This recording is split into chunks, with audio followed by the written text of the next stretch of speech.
What if I told you? Surgery once meant being fully awake, screaming, while someone cut into your body with no anesthesia. And if you survived, people called it a miracle. No painkillers, no antibiotics, no gloves, no sterilization. And yet, people still volunteered. Imagine a time before the sterile gleam of the modern operating theatre. A time when the person you trusted to cut your hair was the very same person you'd trust to cut into your flesh. In the sprawling, often unsanitary cities of medieval and Renaissance Europe, a chilling reality existed. The most common practitioners of surgery were not learned physicians. They were barbers. This wasn't a matter of convenience. It was a rigid social and professional divide. The university-trained physicians, who studied the classical texts of Galen and Hippocrates, considered themselves intellectuals. They diagnosed illnesses, prescribed herbal remedies, and offered prognostications, but they believed that working with their hands and shedding blood was a messy manual craft far beneath their esteemed station. It was a job for tradesmen. So the grim and visceral work of opening the human body fell to the men who were already skilled with blades. The barber, with his sharp razors and steady hand, became the de facto surgeon. His shop, a place of gossip and grooming, doubled as a primitive clinic where life and death hung precariously in the balance. The scope of their work was terrifyingly broad. The sign of the barber surgeon, the iconic red and white pole symbolizing blood and bandages, was a beacon for the desperate. They were the ones called upon for the brutal, agonizing work of amputation, often performed in minutes on a conscious patient, the stump seared with a red-hot iron to stop the bleeding. They were the dentists of their day, yanking infected teeth with crude pliers in bustling marketplaces, and they dared to venture where even modern surgeons tread with caution, the human skull. Using a tool called a trepan, they would drill holes into the cranium to relieve pressure, treat head wounds, or, as was often believed, to release evil spirits thought to be the cause of madness and epilepsy. It was a gruesome, high-stakes practice, yet archaeological evidence suggests a surprising number of patients actually survived the ordeal, their skulls showing signs of healing. These men were not just barbers. They were the front line of emergency medicine in a brutal age. But their most common procedure was rooted in a profound and deadly misunderstanding of the human body. For over 1,000 years, Western medicine was dominated by the theory of the four humours. It was believed that a person's health depended on the perfect balance of four essential fluids: blood, phlegm, yellow bile, and black bile. Every illness, from a common cold to the raging plague, was attributed to an imbalance, an excess of one humour.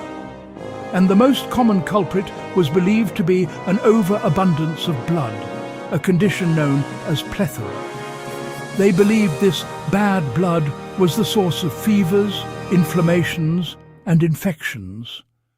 The solution, therefore, seemed terrifyingly logical to them. You simply had to drain it out. This practice, known as bloodletting, became the default treatment for nearly every ailment imaginable. The methods were varied and unsettling. The most direct was venesection, where a barber would use a small, sharp knife called a lancet to open a vein, typically in the arm or neck, and drain a prescribed amount of blood into a bowl. The quantity was determined by the patient's ailment, age, and even the season and astrological alignment. For more localized treatments, they turned to scarification, making multiple small cuts with a special tool, or employed nature's own sanguivores, leeches. These creatures were applied to the skin to suck blood from areas difficult to reach with a blade. This wasn't a fringe practice. It was the absolute standard of care, prescribed by physicians and performed by barbers on everyone from peasants to kings. But this cure was often far deadlier than the disease. While a healthy person might survive the loss of a pint of blood, a patient already weakened by illness could not. Thousands, perhaps millions, over the centuries did not die from their sickness, but from the prescribed treatment. They died from shock and catastrophic blood loss, weakened into oblivion by the very hands that were meant to heal them. One of the oldest surgeries in human history is called trepanation. Surgeons believed mental illness, seizures, and evil spirits could escape through a hole in the skull. Shockingly, many survived, which raises a disturbing question. How many died before surgeons learned how deep was too deep? The father of medicine, Hippocrates, believed surgery was too dangerous. He warned doctors, "I will not cut, even for the stone." Why? Because surgery killed so many patients that physicians feared it would destroy medicine's reputation. In the blood-soaked arenas of the Roman Empire, life was cheap and death was entertainment. For the gladiators who fought and fell, a grievous wound was a death sentence. The medical knowledge of the time was a tapestry of guesswork and superstition. Physicians could set a bone perhaps, but the inner workings of the human body were a profound and forbidden mystery. Dissecting a human corpse was taboo, a sacrilege against the gods and the state. The body was a black box, its secrets locked away. But in the 2nd century AD, one man would find a key. Not in a library or a lecture hall, but here, in the savage theatre of combat. Then came Galen, a Greek physician in a Roman world, a man of towering intellect and even greater ambition. He was not just a doctor, he was a philosopher, a showman, and a relentless self-promoter. His journey began not in Rome, but in Pergamum, where he secured the prestigious, if grisly, position as physician to the gladiatorial school. It was the opportunity of a lifetime. Galen learned surgery by treating brutally wounded gladiators. These men, torn apart by tridents, swords, and wild beasts, were his living textbooks. Their horrific injuries were what he called windows into the body. Where others saw only carnage, Galen saw a chance to peer past the skin, to observe the intricate dance of muscle, tendon, and bone. He saw how organs functioned, how blood flowed, and how life ebbed away. He developed revolutionary techniques on the fly, born of brutal necessity. He was a master of hemostasis, stopping bleeding, using ligatures to tie off arteries with a surgeon's precision, a skill lost for centuries after his death. He cleansed wounds with wine, an early, unwitting form of antisepsis. Under his predecessors, dozens of gladiators had died from their injuries. Under Galen, the number dropped to just a handful. He wasn't just healing them. He was turning the tide against death itself. But his thirst for knowledge was insatiable, and the gladiators, for all their wounds, could not answer his deepest questions. So he turned to the animal kingdom. In public demonstrations that were part science, part spectacle, he experimented on living creatures. He vivisected pigs to prove the kidneys produced urine, not the bladder. Most famously, he would tie off the recurrent laryngeal nerve of a squealing pig, and with a final precise cut, the animal would fall silent. He had demonstrated for all to see that the brain, via the nerves, controlled the voice. He experimented on animals and humans, cutting nerves to see what stopped movement. He dissected countless Barbary apes, chosen for their unsettling anatomical similarity to humans. It was through these dissections that he mapped the human body, creating the most detailed anatomical charts the world had ever seen. But this was a brutal trial and error process. For every life saved, for every secret uncovered, there was a cost.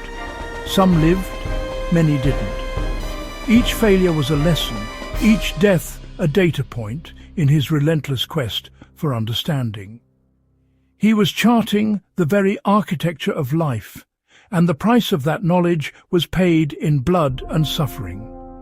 And Galen documented everything. He was a prolific writer, producing hundreds of texts that synthesized all known medical knowledge with his own groundbreaking discoveries. His work was so comprehensive, so authoritative, that it became medical dogma. But Galen wrote medical texts that ruled Europe for 1,400 years, even when he was wrong. His reliance on animal anatomy led to crucial errors. He believed the human jaw was two bones, like a dog's. He thought the liver, not the heart, was the center of the circulatory system, creating blood that was consumed by the body. For over a millennium, to challenge Galen was to challenge reality itself. His words, preserved and copied by generations of scribes, became an unshakable foundation of medicine. A foundation that was both brilliant and deeply flawed. He had given medicine its first comprehensive map of the human body. But in doing so, he had also drawn dragons at the edges of the known world, creating fallacies that would take another 14 centuries to correct.